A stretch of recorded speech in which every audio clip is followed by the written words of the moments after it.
Curhat Nadia Hawashi, Korea yang viral disawer saat baca Al-Quran. Saya marah dan kesal sekali. Viral di media sosial, video seorang Korea disawer bak biduan saat sedang membaca Al-Quran. Korea yang tengah hikmat membaca ayat suci tersebut tampak tak nyaman ketika dua orang pria tiba-tiba menyawernya saat pembacaan Al-Quran sedang berlangsung. Kini diketahui, sosok sang Korea bernama Nadia Hawashi. Dalam video terekam awalnya, seorang pria berkopiah dengan kemeja gelap mengambil sejumlah uang dari saku kemejanya dan melempar-lemparkannya ke atas kepala Nadia. Lalu, tak berselang lama, pria lain yang mengenakan kemeja putih ikut maju ke depan. Pria tersebut turut mengeluarkan uang, bahkan ia menyelipkan uang tersebut ke jilbab Korea Nadia Hawashi. Korea Nadia Hawashi sempat terdiam bak tak nyaman dengan aksi dua pria tersebut. Namun, Korea Nadia Hawashi tetap kembali melanjutkan bacaan Al-Qur'annya.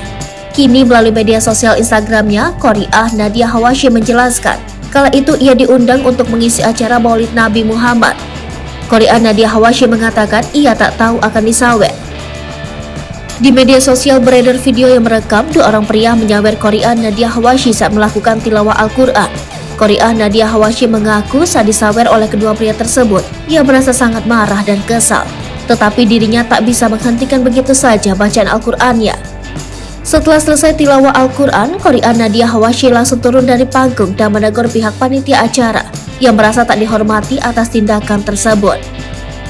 Ketua Majelis Ulama Indonesia Bidang Ukhuwah dan Dakwah, Kiai Haji Muhammad Khalil Nafis merespons hal tersebut. Menurutnya tindakan dua orang pria itu salah dan dinilai tak menghormati majelis. Bahkan dia menyebut menyawer kepada Korea adalah perbuatan haram dan melanggar nilai-nilai kesopanan.